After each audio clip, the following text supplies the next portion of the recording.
This is the Patriots Drive Podcast. We are all Patriots. Where we discuss, analyze, and answer questions to all things happening in the NFL and with our New England Patriots. Now, here's your host, Cole Kelly. Let's go!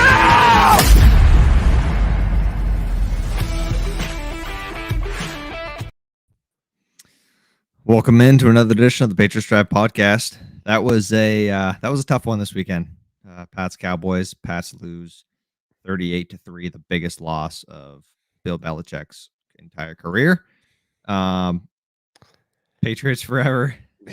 Hey guys, crazy day we had. It was a crazy day.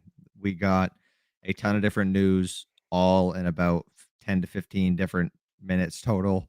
So we will touch on that pretty quick here shortly after we touch on briefly the Cowboys loss. But I'm here with my co-host Jace Campbell. How's it going, Jace?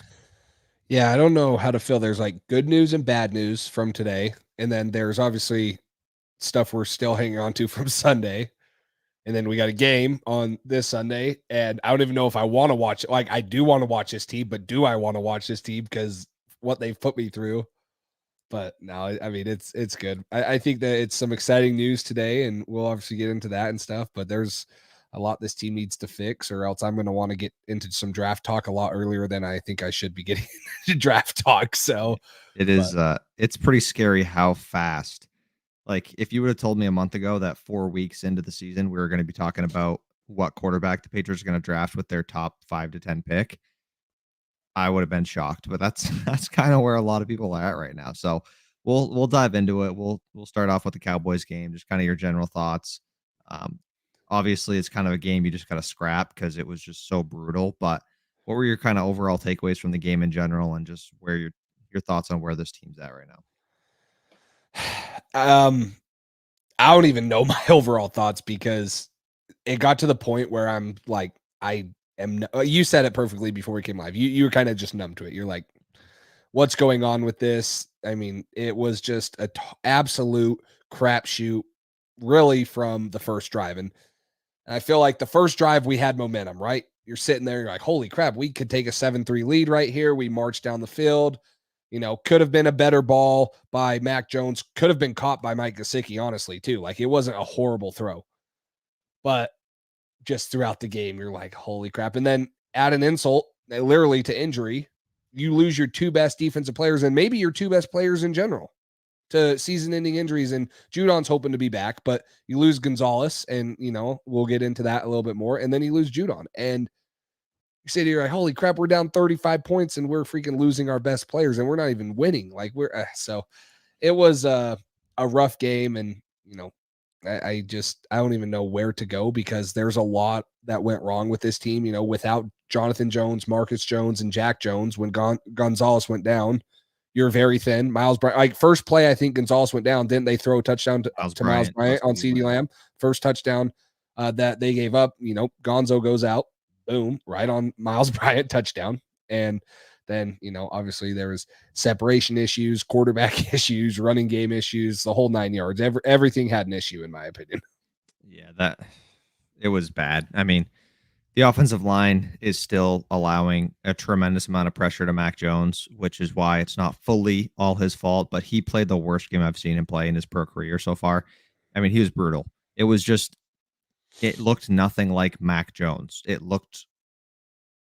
He was just out of sorts. He was missing reads. Like, a lot of the time, if you go back and watch the tape, there's not somebody wide open and he's super late to get to him or whatever. Like, he's pretty good at making his reads and throwing it to the guy who's open. He had receivers open at times for like 2-3 seconds, and then he finds them by the time the corner catches up, and then he misses the throw. It's like, and then he goes two plays. He throws late in the play across the field. He doesn't have an arm to do that. You shouldn't do that in general as a quarterback. He got away with it the first time. The second time it was a pick. It was a pick 6, right? Yeah, pick 6. You can't do that. He had the fumble near the end zone, which, I mean, that stuff happens sometimes, but 2 defensive touchdowns and 3 turnovers from Mac Jones alone, you can't win football games like that, especially against a team who has talented offensive pieces and just got their O-line healthy with the Cowboys. the Cowboys are a solid football team. I don't think they're a Super Bowl contender like some other people think, but you just got absolutely curb stomped by this team. And I think if you played your game, I think this should have been a close game. I had the Cowboys winning, but I thought it was going to be close. I had no idea it was going to be like this. So I don't know. I'm super disappointed in this team. I'm disappointed in the direction. This is the least confident I've felt in us winning a Super Bowl anytime soon. I'm down on Bill. I'm down on Mac. When's the last time Belichick has invested a ton into the defense? When is the last time he invested a ton of, whether it's money, draft capital, and really tried to make an offense with star caliber players? I'm not talking Nelson Aguilar, Kendrick Bourne, Jonnu Smith. I'm talking a number one receiver. He just tackles, O-line. Like, we need help on offense. We have not had a competent offense since before Brady's last year.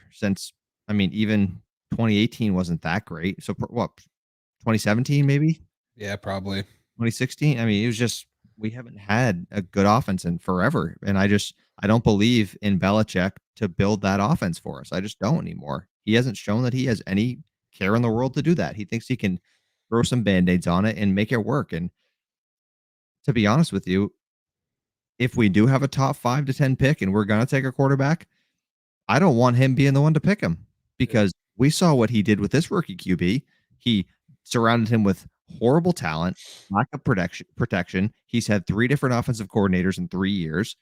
He has done everything you can do wrong to ruin a young quarterback. He has not taken advantage of the rookie deal by putting offensive talent around him. It's bullshit. I don't understand Bill's philosophy here, and we've been talking about it for a while now, but it's getting real old. He's extremely smart. He's one of the greatest coaches of all time, but yet he can't adapt and understand that the league is changing. You can't win football games scoring 15 points a game. You can't do it. Mac Jones is like 0-15 when the team scores more than 25 points. It's ridiculous. You need to have better offensive pieces. You need to invest more in the offense, and you need to surround your quarterback with talent and protection and consistency to let him grow and develop. So I think he's ruined Mac to a point. I think Mac had a limited ceiling in general, but I just think Mac is so messed up from the 3 different coordinators and the lack of time he's had over his career. He's had to speed up his internal clock a ton, and now he's kind of all over the place. I think he can bounce back this year. I don't think he's going to be this bad all year. I think it was a little bit of a fluke game, but I do not trust Belichick to build an offense to compete in today's modern game, or to develop a quarterback and surround him the proper way to set him up for success. Yeah, and here's what I relate to. If you think Mac Jones is any less talented than Brock Purdy, you're crazy. You put him on a good team, he's probably, if you put Mac Jones instead of Trey Lance on the Niners, they probably have a Super Bowl win right now, or they've made a Super Bowl appearance. So you got to surround him with talent. Now, Brock Purdy, Jalen Hurts, Tua, Joe Burrow, these guys were put in situations to succeed because they gave them number 1 receivers. That might be my biggest takeaway from this game, is how Bills failed this team. Now, I don't want to call him out and say it's time for a change, but I think it's as close as ever, and it needs to be discussed at least, because this roster right now might be bottom 10 in the NFL. It's the worst in the AFC East by far, no doubt, and could be, one of the worst in the whole AFC. And then, so now we're sitting here talking, well, whose fault is that? Well, it's our head coaches who makes all the personnel decisions, and we have no true GM, right? He makes the decisions. He's made terrible draft decisions the last couple of seasons, and Gonzalez looks good. I'm excited about Keon White, Marte Mapu. Like, there's guys, but you go look back at N'Keal Harry, Jawan Williams, Cole Strange, right? He's looking more and more as a guy that you're like, what were we doing? And so I hate to call out Bill Belichick, but is this the time that the NFL is catching up to him? And, the saying, it's kind of like either, what's the saying? You either quit or the hero, or you die and you become the villain or something like that. I'm butchering it right now. Either. I can't remember what it is either. Gosh, I wish I could help you. I'm going to have to look it up. This is going to bug me and stuff, but it's like either, yeah. Anyways, I think he's getting to the point in his career where the last couple years have a bad taste in Patriots fans' mouth. And if it keeps going in this direction, it's going to be a bad look for Patriots fans and for Bill Belichick. So is it like, oh yeah, die a hero, live long enough to see yourself become a villain? There you go. Right? Like, Thank you, Luke. Thank you, Luke. I knew I was somewhere along those lines and stuff. My mind's everywhere because I'm so frustrated. Anyways, but it's like, is that the point that he's at? Is he starting to become the villain in New England? Because this is a lot on, Bill Belichick, his draft decisions. He's had cap space. He's had opportunities to go trade for receivers. He's had a chance to trade for Calvin Ridley. There will be a chance to trade for T. Higgins, in my opinion. I think he will become available. Jerry Jeudy could become available. You had a chance to go sign DeAndre Hopkins. I mean, I'm not saying that he would have made a huge difference, but you at least go get an established receiver that's better than anyone on our roster right now. Instead, you go pay Nelson Aguilar $15 million. So, I mean, it's hard to say there because our defense is good. I love our defense, but nowadays in the NFL, you can't. I mean, I think New England's one of two teams that haven't scored over 20 points this year. That's not going to cut it in the NFL. And our defense is good, but you got to score 25, 30 points a game to be a good team in the NFL. And that's not where our offense is right now. And Mac Jones, doesn't, I don't know if he trusts the offensive line. I sure as heck wouldn't. And then, you don't got receivers that are creating constant separation. And so, yeah, Mac made horrible decisions. I'm not defending Mac Jones. Like like he said, it was one of the worst games I've ever seen Mac Jones play. But doesn't mean it was all his fault. It doesn't. He's not getting put in situations to succeed, and it's frustrating. And I agree. The one thing that scares me is who's next in line, in your opinion, to be the head coach if Bill Belichick leaves or gets fired? Mayo. Does he change that much, or does all he know Bill Belichick, right? Is that all he knows? I mean, there's there's coaches out there, Ben Johnson for the Lions. There's offensive minded coaches, and you're seeing that in the NFL. Mike McDaniel. You're seeing Mike McDaniel's transformed that Miami offense. Yeah, Nick Sirianni for the Eagles though before that too. Yeah, I mean, I'm just saying, like, it looks like now all the great NFL head coaches are offensive rooted, and Gerard Mayo defensive rooted. Same from the Bill Belichick tree. I'm not calling for Bill Belichick's head, but in my opinion, if New England's going to move on from Bill Belichick, it's almost best to just wipe the slate clean and say, hey, we had a great 25-year run, and no one's probably ever going to replicate that. And as hard as it's going to be to let it go, we might need, to get a new system in here. And I'm not saying that's what I want, but it scares the living crap out of me that Bill Belichick's legacy is going to stay in that building because they're just going to hire someone that has only worked and played for him. I think that if Robert Kraft is willing to pull the trigger and fire Bill Belichick, I think that he's not going to be afraid to have change as far as Mayo might be the best guy for the job there. Mayo, and if Steve wants to stick around, Steve Belichick, well, I don't know how that would work, but watch him promote Steve Belichick.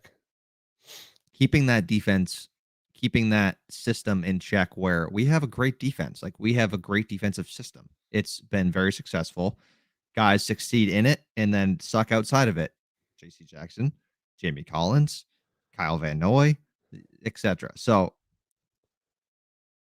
I think it would be different if we had a different general manager who could put pieces around on the offensive side of the ball to where we could have a competent offense. But where Bill Belichick says, all I care about is defense, and we can apparently stop offenses and win football games scoring 15 points a game, and we can throw whoever there on the offensive side of the ball. We don't need an O-line or receivers or a good quarterback. We'll just somehow make it work. I have no idea. It actually blows my mind trying to figure out what Belichick is thinking and if he thinks that this is the recipe for success in the NFL today. Like, he's not stupid. Yeah. But he's acting like it. I just don't understand. I can't comprehend it. And it's such a brain, like, I don't know. I can't figure it out. It blows my mind because as a coach, like that, the team that I coach on, the college team, you get to recruit players. There's nothing worse than coaching players that you don't like or that don't have enough talent for you. But he can fix that. He literally signs the players, and he has such potential or such persuasion in the draft room.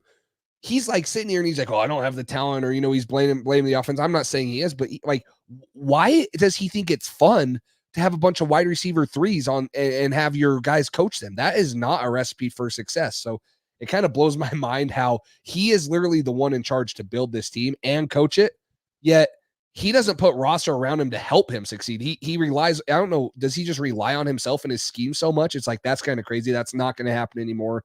And we don't have Tom Brady, so you're not going to be able to get all these dudes that want to come play for Tom Brady and, for less money just to get a Super Bowl ring. It's not happening. That's not happening. You're going to have to go spend $90 million in the offseason because you have $110 million or whatever.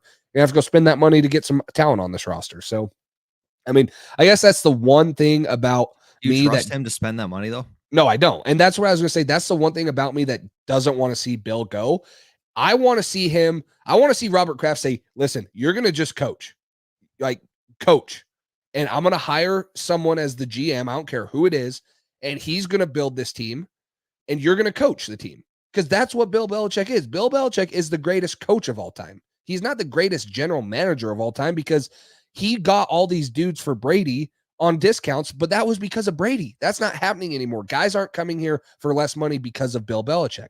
So, Bill, go coach. Let's let you handle the coaching because that's what you're great at. And let's get a GM in here that will spend the money, pull the trigger on trades, and find some talent and do stuff in the draft process. And that's why I don't want to let Bill Belichick go, but I don't know if that's what's going to happen. So I don't think you get one without the other. But Yeah. I don't want him to be the general manager anymore. I don't trust him. I have no faith that he is going to be somebody who can rebuild this team to a Super Bowl contender. I have no faith. Zero faith in Bill Belichick as that person right now. I think he is a phenomenal coach. I would love him to be the head coach of this football team for the next 2 decades. But if he's the general manager as well, I don't think we're winning Super Bowls. I just don't. Yeah. He had $90 million or $80 million, whatever it was, and spent it on Nelson Aguilar, which was a bust, KB, which has been good, Hunter Henry, which has been good, Jonnu, which was horrible, Judon, who was good. Judon, who was good, Jalen Mills has been solid. I don't know. If you look at the superstar talent around the NFL on different teams, you go through our schedule, and there is not a single offensive player that we have who is better than the next team's best. Like, it's pretty sad. You go through, so I'll go just so far our schedule, right? Week 1, the Eagles, they have AJ Brown and Devontae Smith. Week 2, the Dolphins, Tyreek Hill, Jalen Waddle. The Jets, Garrett Wilson. The Cowboys, CeeDee Lamb. The Saints, Chris Olave and Michael Thomas and Kamara. Yep. The Raiders, Devontae Adams, Jacoby Myers. Pretty solid right there. The Bills, Stephon Diggs. Dolphins, we already did that. Commanders, Terry McLaurin, Jahan Dotson. The Colts is the one that you could say, okay, maybe, but Jonathan Taylor, they have a top 5 pick rookie quarterback, and they also have Michael Pittman, who's good. So it's just Chargers. They have a ton of talent.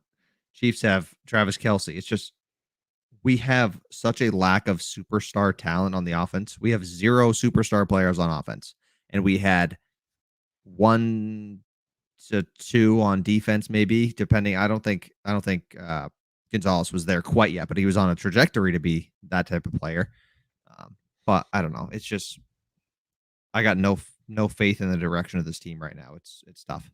Yeah, MA football guy. This is my biggest worry is that New England will somehow figure out a way to get 7 to 8 wins, be mediocre, and somehow the Cam Newton and get 20, 15 to 20 pick, and then roll over into next year. And I think Mac Jones can be the guy. I mean, I'm not saying that, but my biggest fear is that they're just going to, roll over into next year, no receiver changes, still won't draft an offensive tackle, whatever. So it's just being in that range, stuck in mediocrity is the worst place to be in the NFL.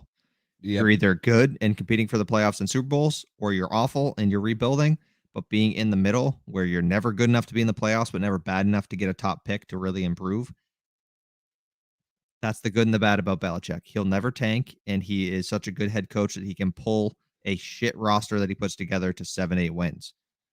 But that's not what you want to see. The team, if it's supposed to be a 3-win team, being mediocre, it's just we're stuck in this spot. And Belichick can be grumpy and a pain in the ass and conferences all he wants, but it's his fault. Like, he has all the control here, and he's just not doing a good enough job. Yeah, no, for sure. So, we pretty much talked about the game. Obviously, everyone was pretty freaking bad. Do you have any? I got a couple guys that I thought were good. Do you have anyone that was good or anything that stood out to you from the Cowboys game? I know it's not a lot, but I mean, I think Demario Douglas and his limited snaps looked good. he needs to play more. It's freaking ridiculous. I could talk about Belichick all night. I haven't been at this point with him ever. And it's just getting old. Like these little Belichick things that piss us off over time. And it's like, that's kind of annoying, but whatever. It's Belichick and we're winning Super Bowls. When you're not winning Super Bowls anymore and you're 1-3, those things start to be a little more annoying to you where you're like, what the hell are you doing? You got Demario Douglas, the best playmaker on your team right now. And he's what, 20% snap share? Yeah. And Juju Smith-Schuster, who you just paid, he's your big acquisition, sucks ass and isn't even in your top 4 receivers who's good, but you're playing him and he can't create any separation or do anything. I don't know. Trent Brown was fine again. And I like Jabril Peppers, the energy he plays with. He's tough. He's such a easy guy to root for. But how about you? Keon White. Jabril Peppers was going to be one of mine just because even when we were down 40, there were a couple times where he was just flying around. And yeah, and he got injured and came right back. Yeah, I was going to say, I was like, oh gosh, what's going on here? But the other two I was going to say were two. Or the other one I was going to say was another safety. Kyle Duggar, 15 total tackles, 12 solos, and 1 TFL. Now, Kyle Duggar's just silently goes out there and does his job, and he's a baller and stuff. So, I mean, that's kind of concerning that our safety's having 15 total tackles and stuff, because that means our D line was probably not doing very good and stuff. Which we gave up 124 rushing yards, but I thought those guys were okay. I mean, good, bright spots on the defense, but the Demario Douglas thing blows my mind because every time he's on the field, he makes big plays and he's open. And that juke move he had where he freaking faked, or he faked inside spun. That was nasty. Like, the dude is different than anyone we have without the ball or with the ball in his hands. He's different. He gets open, he creates separation, and he makes guys miss. We don't have many guys like that can consistently do it like Demario Douglas. And the fact that he's not taking that many snaps, I'm trying to pull up the exact snap count from the game. I'm a little slow on the PFF. Sorry. It just blows my mind. I mean, it's for me, I'm like, why? He took 18 total snaps. So Ty Montgomery was the one guy other than Bailey Zappi that took less snaps than Demario Douglas. That should not be the freaking case. There's no way. So anyways, we can move on unless you got anything else, because I think we could talk about that all day too. So. No, it's just as far as bad, the left guard situation and the right tackle situation has been horrendous. Offensive line in general. Yeah, it was it was just brutal. The other thing I sorry, I want to throw this out there. It was a stat that they threw on the TV broadcast, and I don't mind 13 personnel, meaning 1 running back and 3 tight ends. But why the heck do we have so many snaps in it? Like, I get 12. When you're down by 40. Yeah, that's true. I get 12 personnel because of Hunter Henry and Mike Gesicki. I get that.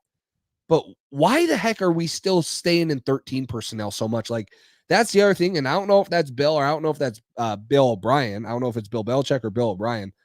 We got to get out of that. Like, yeah, Farrell Brown had a nice catch because no one knew about him. Now we're playing him 25 plus snaps a game. It's like, why are we playing 13 personnel, the most of any team in the league? And it's probably because we don't have that many good receivers on the outside. Like, we have solid receivers, but we don't have 3 that are just incredible. And yeah, they want to run the ball, but it's like, it's just, come on, guys. Like, this is not the 1980s anymore. We don't need to be having 25 plus snaps and 13 personnel. If it's short yards or goal line, yeah. The other thing, stop doing freaking QB sneaks with Mac Jones. I do not think Mac Jones is a good QB sneaker. I don't know why, but every time he gets that was also center, long. Like, I don't know why you did it from a yard and a half out. That one was annoying. So anyways, there's my rant for the day on that. But yeah. Gabe says here, numbers are available. What do you think JC wears? He could try to pay Miles Bryant to get 27. I was going to say we should just kick Miles Bryant off the team and give him back 27. Yeah, that wouldn't be bad. I was looking at some of the 24. Yeah, I was looking. So there's no single digit number available unless he gets it off a Christian Gonzalez because he won't play the rest of the year. He Yeah, but I could don't take think that 6, happens. but 11, 12, and 13 are all open. Don't give him 24 is 12. open. Yeah. 22 is open. I think he takes 20. You think they let him take 24? That'd be nice. Yeah, give him 24. Heck yeah. I think he takes 24 or 29. Heck, freaking, I'm serious. Take Miles Bryant and give him 40. What? Miles Bryant was 41 before he got 27, right? It wasn't that what he was or something like that. Now, Say it again? Brennan's, wasn't Miles Bryant number 41 before he took 27? Because JC Jackson Yeah. was 27. So, heck, now Brennan Schooler's 41, so don't take that off of him. But let's have Miles Bryant go to 40. Gabe says you can't. Gabe says you can't give up 27. And why don't we just cut him? Yeah, cut him. There you go. Cut him. No, I will say Miles Bryant has actually been pretty solid outside of that play that gave up to CD, but Bledsoe could give up 24 if he hasn't been active in a game yet. He hasn't. He's not on the roster. He's on the practice squad, right? Who is that? Josh Bledsoe? Yeah. Yeah, he's not on the roster right now. He's still on P squad. So, is he even on the practice squad? Okay, yes, he is. Yeah, Okay, so he is 24. All right, so then 24 is not available. Unless, I mean, he could probably pay Bledsoe to get 24 off him. Yeah. Because he hasn't, I don't think he's been active yet. Yeah, that'd be my guess, trying to do that, or maybe 29. I don't know. I don't see anybody with 29 on here, so maybe. Yeah. 22, whatever. No, that's Cody Davis. Right? Cody Davis, 22? Right? See, I have the roster right here. 22 is Cody Davis. Yep. So, but let's see. I had a comment up here. I don't know where it just went. Oh, Tony, right here. Sorry, Tony. And he's talking about PFF line grades. Verdarian Lowe had an 18. That is horrible. Yeah. Trent Brown David Andrews had 23. Michael Winu 49, Trent Brown 64. And then Antonio Mafi 26. Now, but you go look at this. Vidarian Lowe gave up 9 freaking pressures on 34 pass blocking snaps. That's going down. So 9 pressures on 34 pass blocking snaps. Okay. Horrible. And yeah, and then 3 for David Andrews and 2 for Michael Winu. I mean, they gave up 18 total pressures on 34 snaps, 34 pass blocking snaps. Are you freaking kidding me? I mean, the whole time he had pressure in his face. Now, I don't know if there's a better front 7 or pass rush in the NFL than the Cowboys. So I'm not saying that, we were playing a terrible team, but no, Parsons was hurt most of the game though. Too. I know they probably didn't even want to didn't even want to put him in because by the end of the first drive he took. So, but I mean, Parsons was like, "This is a shit ass line. I'm not going to face anybody this bad the rest of the year. I got to get my sacks in. I don't care if I got a broken ankle." That's true. So, all right. Well, while we're touching on JC, do you want to kind of swing into that before we're already half hour in? We haven't even touched on half of shit. Yeah, might as well. I mean, JC Jackson, if you guys haven't heard, most of you probably have. New England acquires him again. They give up a 2025 6th-round pick. They get JC Jackson and a 2025 7th round pick in exchange. So flip late round pick swaps in 2025 and then get JC Jackson back. The big thing here is what New England's only paying $1.5 million of his guaranteed contract or something for this year. Yeah. And he's got no guaranteed money after this year, and his cap hit per year is like $12.5 million for the next 3 seasons. If you get the JC Jackson that was in New England, now I'm not saying that's going to be, but if you get that, like that is a bargain because the dude was so productive. He has 2018 or something, 20 something interceptions the last 3 seasons when he's played New England. Right, he's been a ball hawk. He's been great. He knows this system. I'm personally excited about it. I think that this is where Bill Belichick is good, in my opinion, is like who would have thought of this, right? Go back, get him back for a 7th round or a 6th round pick, because when he's back, Jack Jones and Marcus Jones are back. That's a dang good secondary. Then think about next year when Christian Gonzalez is back too. Freaking dang good secondary, probably the best in the NFL. So I'm stoked about getting JC Jackson back. I just hope that he gets back to at least somewhat of what he was in New England and not what he's been for the Chargers. And guess what? What? If he's back, it's a bargain. If he's not, you can cut him or trade him, and he's got no guaranteed No money. guaranteed, It no dead. doesn't matter. Yep. The Chargers structured his contract to give him like $30 million up front year one. So everything else, the numbers are down around the rest of it, and they're covering some of it. So it's like, that's awesome. Like that, it's a no-brainer to me. So people were talking about he was going to get cut. You didn't need to trade any capital. You also would have had to sign him to a new deal, which maybe would end up being more money guaranteed or whatever. You don't know. I know he's been bad, but it doesn't mean nobody's going to take a shot on him. So why not? Why not try it? He was so good here that I think it's such a low risk, high reward thing. Like, I wish this is stuff he would try on offense as well, because he does things on defense to help it out and be exciting. But it's funny, literally, as soon as we had an injury or two on defense, within the next couple of days, he makes a big move and goes and gets somebody. But we've had a horrible offense for years, and he doesn't care. So I don't. But JC Jackson, I'm excited about it. If he can come anywhere close to his Patriots form, we're getting an absolute steal. I love it. And if not, you can get rid of him after this year, and it doesn't really do anything to you, and you can just roll with Christian Gonzalez and those guys. Yeah. MA football guy, what do you think are the odds he'll pick off Carr Winston? I think that'd be incredible if he comes in and gets a pick this week and stuff. But you think he plays this week? I mean, he knows the system. It's not really a system thing, in my opinion. He also has a warrant for his arrest in Massachusetts. So maybe Bill just traded for him, doing a solid for a cop, and he's just getting him to Mass so that they can arrest him. I don't know. That's not a bad idea. That's not, yeah. Hopefully we can get someone for free now for helping that out. But anyway, football guy, the Boston media thinks it's all stupid. He says, I don't know why. Like, what? You think we're going to be good with Miles Bryant and Sean Wade and then wait until we're 1-5 and John Jones gets back? Like, we just lost our best corner, and Jonathan Jones hasn't played for 3 weeks, and Jack Jones and Marcus Jones, right? I mean, we got him for nothing. It's not like we're paying his salary. That's stupid that the Boston media, the ones that are getting paid, are being. I did see that too. Like, there's actual stuff to complain about the Patriots. This is not one of them. Yeah, it's a no-brainer to me. Yeah, I mean, yeah. So maybe we should get paid to be on media, because I guess if these guys are mad about it, I don't know what there's to be mad about. It's low risk, high reward for us. Like you said, he's not good this year, or you don't need him after this year because Gonzo's back and stuff. Like, okay, cut, no guaranteed money. Boom. Nope. Whatever. So, and I was super excited when I saw this too. I was a little bit surprised. Yeah. I figured it would happen eventually. I just didn't think this soon. But as soon as I saw it, I was like, that's got to be bad for Gonzo. Like, you kind of knew that was going to be the next thing to drop, because it just kind of added up that way. So Gonzalez out for the year. Judon, I know he said he wants to come back. I don't think he plays again this year.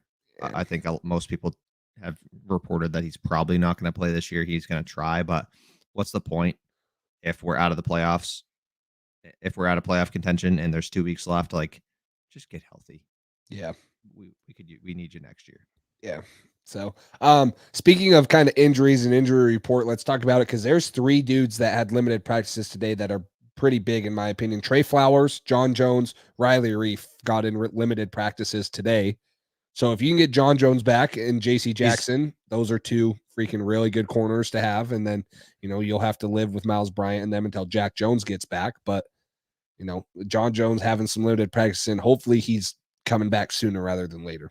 Yeah, he was limited all last week, which is why I have no idea what to think. But they didn't put him on IR, and this is going to be, if he misses this week, it'll be his 4th game missed. So you might as well have put him on IR. So I would think that he would play. It should, if not this week, you would think next week, but hopefully this week. And then, Trey Flowers getting some edge depth back there, that'd be good. With Judon out.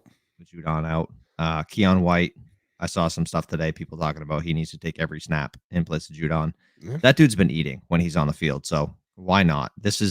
Let him play, let the young guys play, let them develop. That's what years like this are about. If you have big injuries and you're kind of out of it, you're 1-3.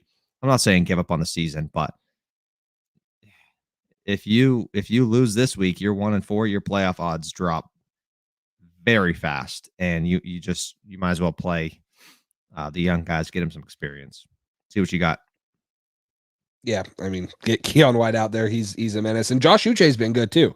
I mean, Josh Uche's been really good. So, yeah, it sucks losing Matt Judon, but Keon White could be a menace. Josh Uche, we all know what he did last year, and he's been very good this year. And then you get a guy like Trey Flowers, who's a veteran and has a track record of having production, especially in New England. You know, that's not as thin as the cornerback room, in my opinion. You probably lost your best defensive player at the end and outside linebacker in Matt Judon, but you have guys that I'm confident that can step up. The cornerback room, just because of the nature of Marcus Jones and Jack Jones, and then, you know, not having Jonathan Jones, that's really thin. That's like if we lost Judon, Keon White, Uche, Barmore, and Godshaw on the D line. Like that's what our cornerback room is like right now with all the injuries. Yeah, it's been it's thin, and it sucks that it's got that way. But do you got anything else? JC Jackson news, injury report wise, before we kind of preview this Saints matchup? Not really. Just we touched on the guys who are going to be probably out for the year. JC, excited about it. We'll see if he wasn't at practice today. I mean, they just traded for him, so he's probably flying from LA right now, but we'll see if he's there tomorrow. I think that'd be big. He knows the system. He was just in it a couple years ago, so shouldn't be much to change. And we'll see how the injuries develop as the week goes on. Yeah, for sure. Let's run a quick ad real quick before we get into kind of our game preview, thanks to our sponsor at Underdog Fantasy. If you guys are into pick'em, sports betting, daily fantasy, stuff like that, make sure you go to underdogfantasy.com or download the Underdog Fantasy app. If you use the link in our bio or code PATSDRIVE at checkout, you get your first deposit up to $100 match. So support the channel, stuff like that. Really appreciate it. But let's take it over to our sponsor, Underdog Fantasy, and hear what they have to say. Real quick, guys, we'd like to thank today's sponsor, Underdog Fantasy. With Underdog's NFL Pick'em, they make it super easy to win big on any given night. They have individual player props or daily fantasy and are legal in 41 of the 50 states. Right now, they are doubling your first deposit up to $100 when you use code PATSDRIVE or use the link in the description. All you have to do is select higher or lower and submit your wager for as low as $1 to win anywhere from 3 times to 20 times your money. You can also compete against thousands in Underdog Fantasy's daily fantasy tournaments ranging anywhere from football to baseball to basketball. Whatever sport it is, there's a tournament for you. Now with Underdog's Pick'em Insurance, you can still win money even if one of your picks does not hit. So head over to UnderdogFantasy.com or download the Underdog app. Make sure to use code PATSDRIVE or use the link in our description to get started today. Yeah, so thanks to Underdog Fantasy for doing that. Cole popped it up too. If you guys want to subscribe to the YouTube, if you want to donate, there is a way to do that on the YouTube chat. We just appreciate all you guys' support, everyone being here. Red Patriots Forever 6. Gabe, we saw you come in here, MA football guy. Just appreciate all you guys supporting us, being here, chatting with us, talking Patriots football. So appreciate all that. But yeah, use code Underdog Fantasy. Go win some money off there. And they have some cool prop bets that we'll be throwing up here in a minute. But Cole, do you like Randy Gregory? Yeah, I mean, I think it's intriguing. It depends what the price point would be at, but I think he's definitely a guy that if it's a super cheap deal and nobody else is really signing him, I mean, why not take a shot? See what you can do. Bill has a knack for getting defensive players to play pretty well. So just because they don't work out somewhere else doesn't mean they won't work out here. So I wouldn't mind it, but if you're paying a lot, then I would rather invest that in, I don't know, maybe you trade for T. Higgins if the Bengals lose another game that'd be great or something. Yeah, who's that guy? Yeah, that'd be a nice one. But let's get into some picks right here that we threw up here thanks to Underdog Fantasy. Cole, we'll start with yours. Kind of talk us through this and why you picked them. Yeah, I mean, start off with CeeDee Lamb, I guess. Going up against San Francisco, that team is dominating. They're just very good. So I think it's going to be a challenge for Dallas. I think they're going to have to they'll be behind a little bit at some point in this game. I think they're going to have to throw the ball a little more than they have been. They've been a team who's been running the football a lot. CeeDee Lamb's super talented. I think he gets the rock. I think over 65.5 passing yards is realistic there. Justin Fields over half a total yard. That's another one of the special things that they're running. If you use code PATSDRIVE, you can get access to that. And then Chad Ryland over 6 kicking points. I think we get a touchdown and 2 field goals. I think it's a gross game. And that's just, I mean, that's the kind of game we're probably going to see here with the Saints. They got a good defense, a couple field goals, and then hopefully an extra point for a touchdown or 2. That'd be good. What if he just gets 6 extra points because we get 6 touchdowns? Yeah, then I'd probably pass out right there. We might not get 6 touchdowns the rest of the season, let alone this game. So we'll see. Oh gosh, I hope that's not the truth, but we haven't had many. We haven't had many so far. You're right. You're not wrong. 50 points in 4 games. Yeah, that's not good at all. So, moving on to mine, I did another little cool 100K Sunday bet. You only have 4 days left to put this one in, so obviously starting Sunday. I did George Kittle higher than 40.5 yards. Now this one's cool. Obviously, you have to hit on this one to get your parlay and win your money, but just by using this prop bet, you're entered to win $10,000. They're giving away $100,000 or $10,000 to 10 different people, $100,000 total. So just by using this bet, all you got to do is use it, and then you have a chance to win $10,000. So they're giving that away. I went over on George Kittle on the higher. Again, Cole said it. I think this will be a high-scoring game. 2 really good defenses, but this could be a high-scoring game. And I think that George Kittle is the safety blanket for Brock Purdy. So if they're going to do anything with Bland, like we saw for the Patriots that had 2 picks, he's not going to be on George Kittle. So I think that there's going to be a chance for Kittle to have a good game. I'm going Russell Wilson under 220.5 passing yards against the Jets. And we all know that secondary is really good and that defense is really good. And Denver's been really bad. So I'm going to go lower on that.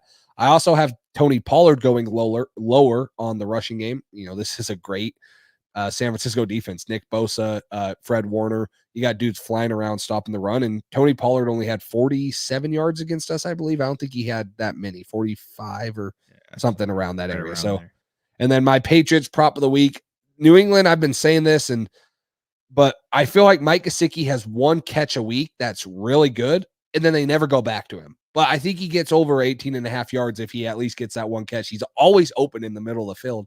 And he's a freaking mismatched nightmare. You just got to throw it up to him, let him use his long arms, his height, and his athleticism to his advantage. But New England doesn't seem to be doing that very often. But those are kind of the props that I thought.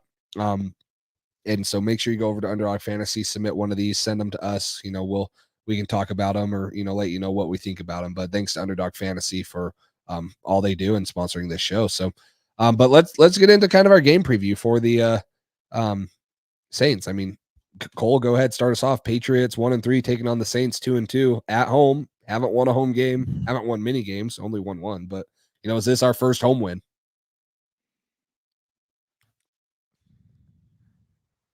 That's a tough question. I think it's like a real struggle for me to get the words out of my mouth that I think the Patriots might win a football game right now because of what I just witnessed. It's like my brain doesn't want to let me say it. Yeah. I think it's going to be close. I think it's going to be ugly.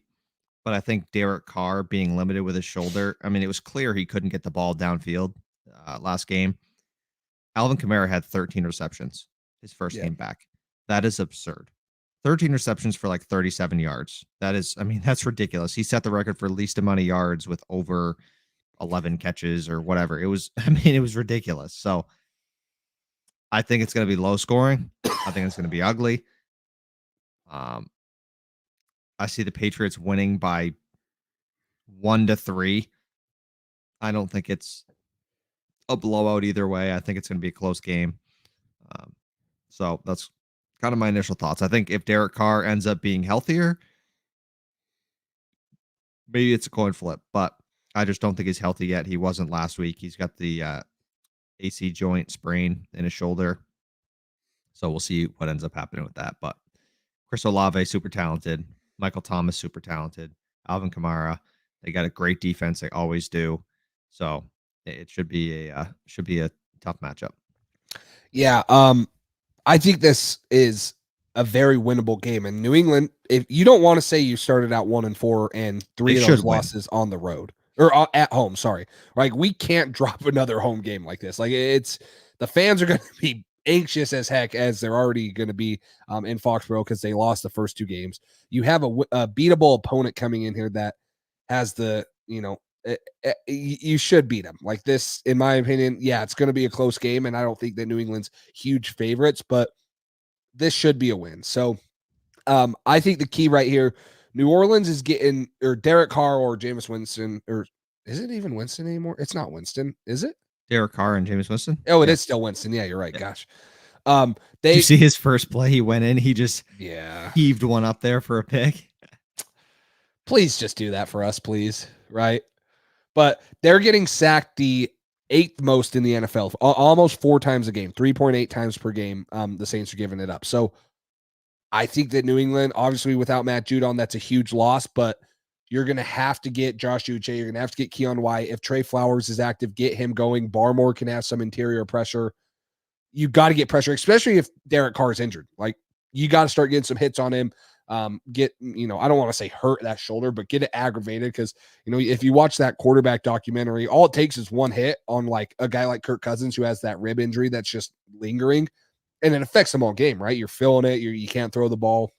So got to get some pressure on him. Got to take some time off of our corners. I felt like there were a couple times against the Cowboys that Dak had forever. Yeah.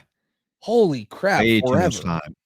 So we got to get some pressure on him. And this is a team that, is giving up 4 sacks a game. So you got to be able to, get in there and get some sacks on him and help your coverage out on the back end a little bit more, especially because we don't know if JC Jackson will be going or Jonathan Jones. So you're not going to rely on Sean Wade or or Miles Bryant to hold up from anything more than 0.1 seconds. Yeah. I noticed that too. I thought it was crazy how much time Dak had at certain points of the game. So yeah, like you just said, getting pressure on Derek Carr, somebody who's injured like that, he's going to want to get the ball out quick. He's not going to want to get hit. I think that's definitely going to be important. So, and then containing Olave, containing Michael Thomas, and Alvin Kamara. You can't let him get that many touches. If it's going for that little yardage per reception, where he's getting 2 yards, I mean, that's not a big deal, but you can't let Kamara beat you, and you gotta play well against guys like Olave and Michael Thomas. So it seems like Jalen Mills might be playing more of a slot role with the injuries we've had, unless John Jones is ready to go and JC Jackson. Maybe that's different, but that's something I've seen a little bit on Twitter and something that's been talked about. So that might be it. Yeah, and the other thing, when are we going to get our run game going? Obviously, it's dependent on our offensive line, but brutal. We need Ramondre and Zeke to have some breakout games, get some rushing touchdowns. Like, I saw someone say it earlier, like, give it to Zeke on 3rd and short. Like, we got to get our running game going. It has been so bad. That's when you can use 13 personnel and use him as a fullback, and then have Zeke hand it off to Zeke with a fullback there and just pound it up the middle. Yeah, I was looking at this on team rankings where I pull up all the stats and stuff, but New England's averaging the 4th most passing attempts per game. Well, it's because we've been behind most games, so we have to throw the ball. Plus, we haven't gotten the run game going. But that's not, even if Mac Jones was like playing a lot better than what he was, and we had a ton of receivers, I don't think that's a recipe for success for New England.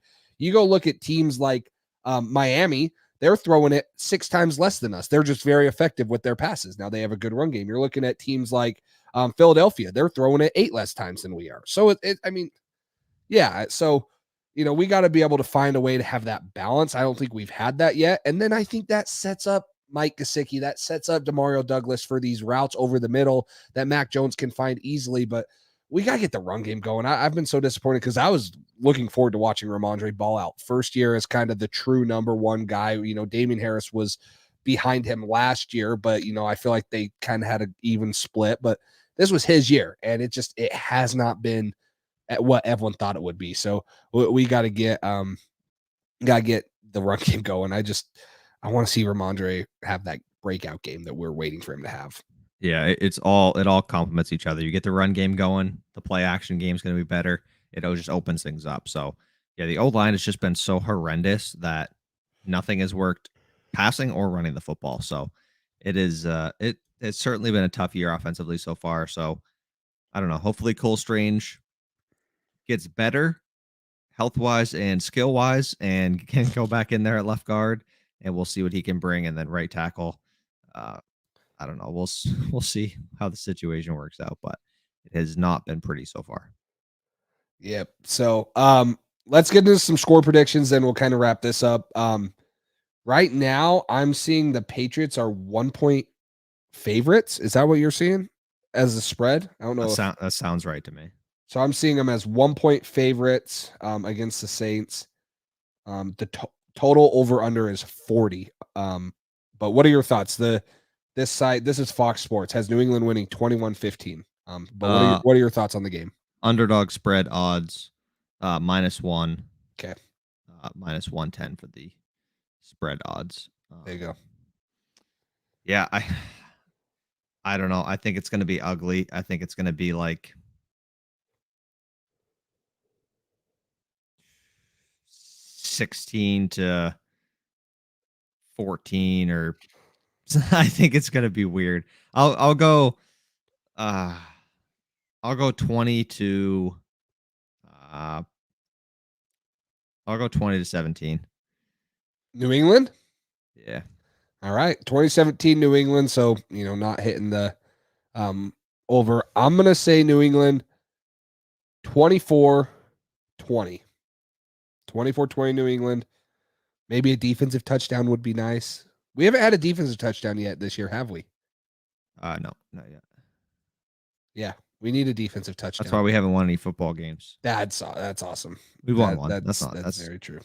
But yeah, I'll believe we can score 24 points when we start scoring defensive touchdowns. That's true. We might be able to score 30 plus points, but yeah, you got to have one or two defensive touchdowns. If we win 35-20, I'll feel a lot better. But I don't think we'll put up 35 on anybody this year. At the rate we're going, this offense sucks. So the thing that scares me is that somehow New England's going to find a way to win these next two games. We'll be and like, obviously if we're sitting at 3-3 and this team looks way better, then you're like, oh, okay. But then you're going to have a little slice of humble pie playing the Bills and then the Dolphins again. And you're probably right back to 3-5. And then you go Commanders, which you could win, and then Colts, which you could win. And then you go on a bye. So you're like, you go into the bye 6-5 and you're like, oh shit. Like, depending on how bad the offense is playing, you're like, oh gosh, So again, you said it. The worst place to be in the NFL, in my opinion, is mediocrity, and I think that's right where New England's sitting. And there's a chance that they could just be 8-9 again, and 17th overall pick, 13th overall pick. You're like, oh, we don't. Are we going to go spend all this money? What are we going to do in the draft?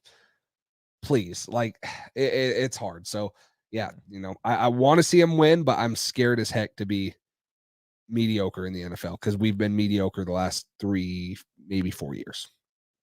Yeah, that's all I got. I could rant for another hour tonight about this, but yeah, we're stuck in a tough spot. A win would certainly make us feel a little better, obviously, depending on how it goes. But penalties were another problem during the game against the Cowboys. Michael Wenu had 3 penalties, which is uncharacteristic for him. He's usually pretty good with that stuff, but just sloppy football all over the place. Bad offense, bad O-line. Mac was bad. Poor coaching. This team didn't look like they were ready to play. They weren't prepared. So it was just bad across the board this past week. Let's turn it around here against the Saints. It's tough to think this football team is going to beat anybody right now with the way they're playing, but hopefully they have some pride and they really put in some work this week and they end up playing better because they certainly need it. You go to 1-4 and your season's just about toast. You can wrap it up. So they need a big win here at home. Yeah, Mario, I get it. Trust me. Like, I don't know. We don't have confidence in this team. But do I sound confident in this team? The Saints are not good. The Saints beat the Panthers by 3, who are 0-4, and they beat the Titans by 1 week 1, which was ugly as all ugly. And you want to talk about how bad our offense is? Okay, New England averages 50 more total yards of offense per game than the Saints. Okay, well, oh man, maybe we're not that good, or maybe we've been down so much. Like I don't trust in them, but the Saints are not that good of a team in my opinion. I'm trying to find where the heck's points per game on my stat. Now I'm freaking losing it. But anyways, the Patriots average more offense than them. I do think we have a better defense than them too. Now, we're a little banged up right now, but I think we have a better defense than the Saints. The Saints will be a good defense. It's just, this is a winnable game. We're at home. It's an 11, I guess 1 o'clock kickoff for you East Coast time, guys. It's 11 for me. It's like, this should be a winnable game. The Saints are not a good team. You know, Derek Carr's banged up. That's a quarterback and stuff like that. That's had struggles as of late, you know, last couple of years, and then now he's banged up with a shoulder injury. So this should be a winnable game, in my opinion. I'm not confident. If this was the Dolphins or someone, I mean, I would not be saying that we're going to beat them. But I think this is a winnable game against a team that, you know, is struggling right now also. And at least the advantage you have is they're coming into your home. Yeah. Listen, we are just as frustrated as you are. I mean, Yes. We cover this team on a weekly basis. We cover this team on a daily basis. This is not a fun, enjoyable team to be covering right now. Like we want to be watching wins. We want to be breaking down things and having good, fun things to talk about with you guys about the future and stuff like this. But right now, this team is not playing well, and that's kind of where we're at. So there's nothing we can do about it. We'll see what happens this next week. We're Do you ever wish we started this podcast like when we were going to the Super Bowl every year? Yeah, maybe we should have started it like in 2001 or something. When we were both one? Yeah, when we were both fucking newborns. Yeah, that probably would have been a good time to start. We started it probably at the worst time possible, right? What we started this in the COVID year? Yeah, I think we did. Cam Newton year? Cam Newton year. Because I remember it was the Cam Newton year. Because I think the first full year we covered this team was when the year 7 and 9, Cam Newton got cut. Yeah, it was when Mac was here. I thought the first year we covered this team was when Mac. Anyways, was it with Cam? Yeah, we'd have to go back and look at our old videos. Our first live stream was. What was it titled? I don't even remember. I think you might be right. I thought we reacted to the. Oh no, because you had me on Instagram Live. I was gonna say when we drafted Mac Jones, I was still doing my. Okay. So I think we started like the first full season. We did the off season of training camp and stuff when Cam was there, but the first full season we started during training camp. Oh wait, oops. Yeah, we started not long after the draft or whatever, and we did like OTAs and started really in like training camp, and then we did like preseason and stuff. Yeah, that was when we started. So okay, pretty shit time. Yeah, very, very bad timing, especially. We thought it was exciting because Mac Jones, you get a new quarterback. It's exciting to cover. And then just Bill's like, yeah, here, watch this. Watch how I fuck this up. Yeah. Yeah. Bill Belichick said, oh, you guys are excited? Hold my beer. I'm going to ruin this team and ruin this young quarterback with a lot of potential by doing nothing that every other, like, here's the thing that blows my mind. I'll say this and we'll wrap up because we're at an hour and we try not to go anymore. But Bill, the recipe for success with a young quarterback is simple. You give him weapons and you give him offensive or protection on the front. And then, you know, obviously it's easy to build around a guy that has a rookie contract. But when you start having to pay him $40 million a year, it's harder. But you just hope that he's developed by then. But you don't throw a rookie quarterback in the NFL and for 3 straight years give him 3 different offensive coordinators. With 3 different offensive systems. 3 different offensive systems, no true number 1, and maybe no true number 2 wide receiver, and one of the bottom 5 offensive lines in the league that he's getting hit over and over and over again. So the recipe of success is there. I'm not saying it's easy to replicate, but it's there. They've had opportunities to replicate it and they haven't. And Bill's been, hold my beer, I'm not going to do it. Yeah. So, but defense. Yeah, remember in 2004 when Mike Vrabel had 5 touchdowns? Yeah, let's get a backer that can catch in the red zone. Yeah, a Landon Roberts 40-yard pass as a fullback. But anyways, this is where we're at right now. Yeah, this is we need to wrap it up. We're just ranting now. Yeah, I got nothing else. Yeah, I don't either. I appreciate all you guys being here. Obviously, it's just fun talking Patriots football. Wish it was better. Wish there were better outcomes. I'm having a blast right now. This is my dream right here, talking about this team after this game. Yeah, you're right. I wish it was better, but anyways, so yeah. Let's hope it's I after a got win nothing on else. Sunday. Yeah, for sure. So, but nope. Appreciate all the support. Again, use underdog or code Patriots Drive or Pats Drive at Underdog Fantasy. The link's also in our bio. Just click that link. Make it easy. Get your first deposit match. Go win some money. You know, everyone wants to win some money, so go win some money over there. Absolutely. Yep. But that's all we got. Thank you guys again. All the regulars and anybody who is new. We appreciate you guys tuning in. If you could like the video, tell a friend, whatever you got to do, just help us grow this platform. And hopefully the Patriots turn the season around, because we want to be having more fun conversations with you guys than us all just crying in a group together here, because that's pretty sad. So until Sunday, we will talk to you guys later. Thanks for listening to this edition of the Patriots Drive podcast. Follow us on social media to stay up to date with all things New England Patriots. Make sure you tune in to the next episode and check out patriotsdrive.com for more great content. We're on to Cincinnati.